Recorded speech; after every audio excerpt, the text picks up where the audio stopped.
नमस्कार दोस्तों, मैं हूँ सत्यम विश्वकर्मा। आपका हमारे चैनल में बहुत बहुत स्वागत है। आज हम बात करेंगे भोपाल गैस ट्रेजेडी के बारे में, जो कि 1984 में हुआ। यह एक ऐसी घटना थी जो हजारों लोगों की जिंदगियों को बर्बाद करके रख दी, और इतना ही नहीं, हमारे देश को हमेशा के लिए प्रभावित कर दी। आज हम जानेंगे कि यह घटना कैसे घटी थी, इसके असर क्या थे और क्यों हमें यह घटना याद रखनी चाहिए। चलिए शुरू करते हैं। 2 दिसंबर 1984 की रात भोपाल में कोई खास बात नहीं थी, लेकिन कुछ ही घंटों में यह शहर एक ऐसे काले अध्याय का गवाह बनने वाली थी जो पूरी दुनिया के इतिहास में दर्ज हो गया। यूनियन कार्बाइड इंडिया लिमिटेड की प्लांट थी, जो कि कीटनाशक बनाने का काम करता था, जहां मिथाइल आइसोसाइनाइड गैस का रिसाव हुआ, जिसे हम एमआईसी भी कहते हैं।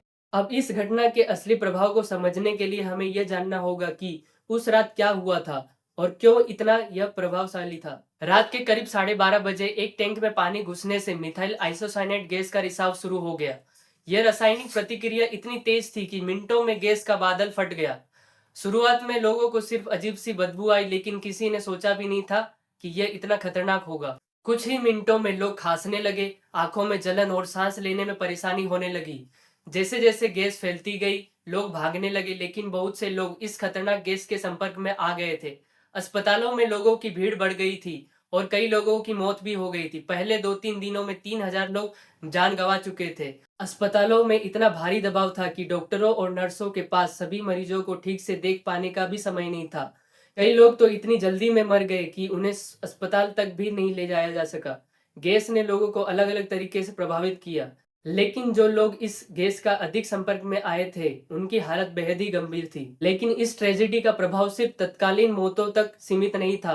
इसके बाद कई सालों तक लोग इसके दुष्प्रभाव से जूझते रहे।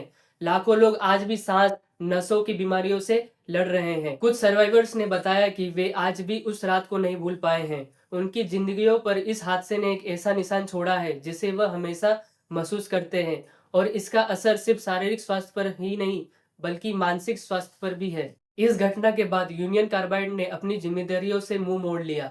इसके सीईओ वॉरेन एंडरसन ने भारत छोड़ दिया और कभी भी इस घटना के लिए पूरी तरह जवाब नहीं दिया। 1989 में यूनियन कार्बाइड ने $470 मिलियन का समझौता किया, लेकिन यह आंकड़ा किसी भी तरह से इस ट्रेजेडी के पूरे नुकसान को नहीं कवर कर सका।